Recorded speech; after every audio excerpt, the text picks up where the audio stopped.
Ecological pyramids are diagrams used to display quantitative data and show the relationship between organisms in an ecosystem. They are made up of bars stacked on top of one another. They can be used to show number of organisms or biomass of each trophic level in the ecosystem. They visually describe the quantities that we see in food chains and food webs. So how does that work? Well, the bottom of the pyramid represents the primary producers, the first trophic level.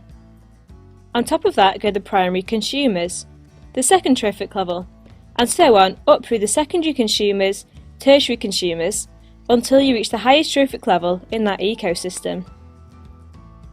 In the ecosystem, the energy is being transferred up the pyramid, as each organism is consumed by the organism in the next trophic level up. The height of the bars should be the same, but the width of the bars should be proportional to the quantity that's being displayed. So, for an ecological pyramid of numbers, the width of the bar shows the number of organisms at that step in the food chain.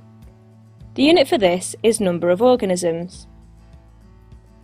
In the pyramid of biomass, it shows the biomass of organisms, and a common unit for this is grams per metre squared. So let's look at the following pyramid of numbers, which doesn't take into account the size of organisms. In this ecosystem we have grass, which is eaten by rabbits, who are then eaten by foxes, who are finally eaten by eagles. As you can see in this example, thousands of blades of grass are eaten by lots of rabbits. That then feeds very few foxes. These foxes will then feed a larger number of eagles. The more organisms there are, the wider the bar is.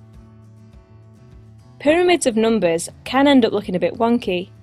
For example, if one primary producer can feed lots of primary consumers, like an oak tree which feeds lots and lots of little caterpillars.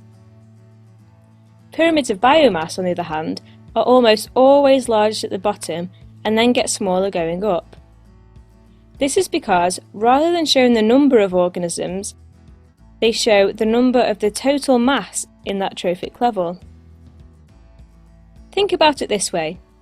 One caterpillar weighs about 3 grams. One oak tree weighs about 30 tonnes, which is 30 million grams. So that's 10 million caterpillars to equal the mass of one oak tree. Because of this, the bar for the oak tree will be much wider than the bar for the caterpillars, even though there are far more caterpillars and maybe only one oak tree in the ecosystem. So, to recap, ecological pyramids are diagrams that we use to visually represent the relationship between organisms in an ecosystem. The bars each represent trophic levels, and their order represents the flow of energy. The width of the bar in the number pyramids represents the number of organisms in that trophic level. The width of the bar in biomass pyramids represents the biomass of the organisms in that trophic level.